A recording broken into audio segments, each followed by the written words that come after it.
The next chapter is called The Ravens Swoop Over. They had only just finished the job when the roly-poly bird came swooping in, screaming, "They're coming back! They're coming back!"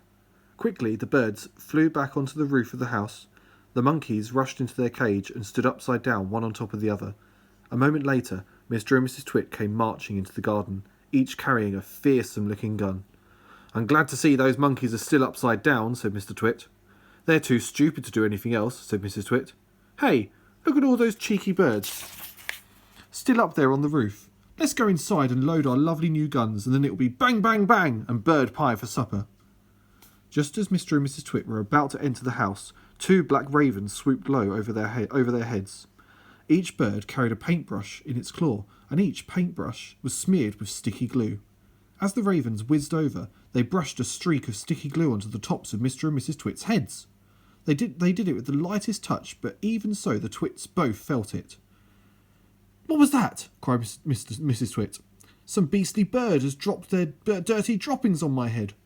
"On mine too," shouted Mr. Twit. "I felt it! I felt it!" "Don't touch it," cried Mrs. Twit. "You'll get it all over your hands."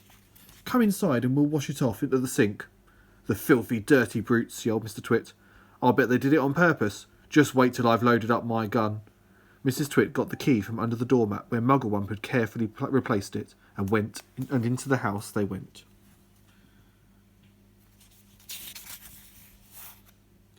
Wow, look at that. The Twits are turned upside down. "What's this?" gasped Mr. Twit as they entered the living room. "What's happened?" screamed Mrs. Twit. They stood in the middle of the room, looking up. All the furniture, the big table, the chairs, the sofa, the lamps, the little side tables, the cabinet with bottles of beer in it, the ornaments, the electric fire, the carpet, everything was stuck upside down to the ceiling.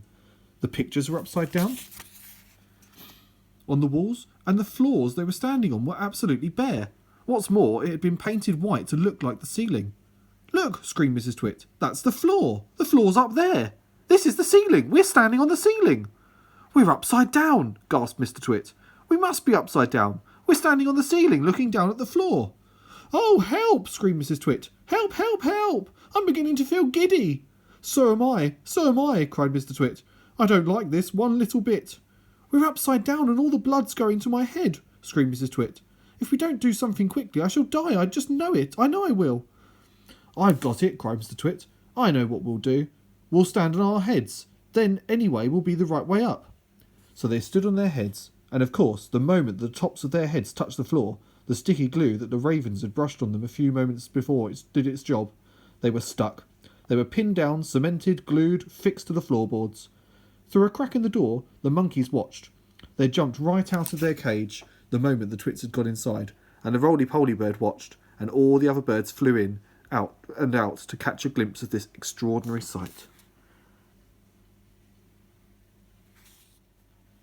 So the next chapter's called The Monkeys Escape.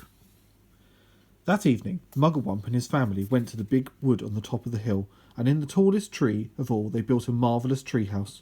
All the birds, especially the big ones, the crows, the rooks and the magpies, made their nests around the treehouse so that nobody could see it from the ground. "You can't stay up here forever, you know," said the roly-poly bird said. "Why not?" asked Mugglewump. "It's a lovely place."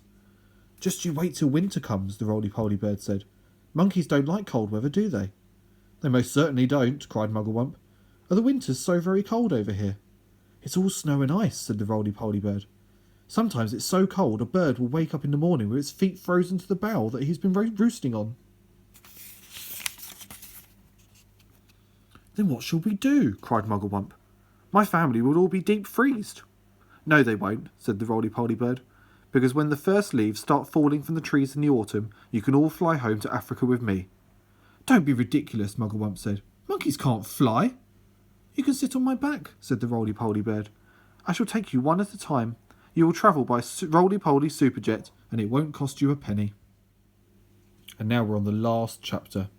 The Twits Get the Shrinks. And down here in the horrid house, Mr. and Mrs. Twit are still stuck upside down to the floor of the living room. "It's all your fault," yelled Mr. Twit, thrashing his legs in the air. "You're the one, you ugly old cow, who went hopping around shouting, 'We're upside down, we're upside down!'" "And you're the one who said to stand on our heads so we'd be the right way up, you whiskery old warthog," screamed Mrs. Twit. "Now we'll never get free. We're stuck here forever." "You may be stuck here forever," said Mr. Twit, "but not me. I'm going to get away."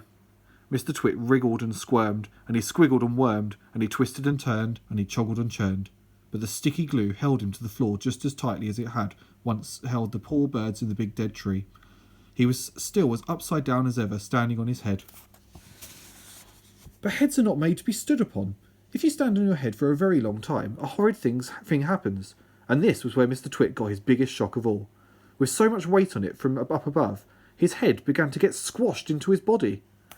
Quite soon it had disappeared completely, sunk out of sight into the fatty folds of his flabby neck. "I'm shrinking," burbled Mr. Twit. "So am I," cried Mrs. Twit. "Help me! Save me! Call a doctor!" yelled Mr. Twit. "I'm getting the dreaded shrinks!" And so he was. Mrs. Twit was getting the dreaded shrinks too. And this time it wasn't a fake. It was the real thing. Their heads shrank into their necks. Then their necks began shrinking into their bodies. And their bodies began shrinking into their legs. And their legs began shrinking into their feet. 1 week later, on a nice sunny afternoon, a man called Fred came round to read the gas meter. When nobody answered the door, Fred peeped into the house, and there he saw on the floor of the living room 2 bundles of old clothes, 2 pairs of shoes, and a walking stick. There was nothing more left in the world of Mr. and Mrs. Twit, and everyone, including Fred, shouted, "Hooray!"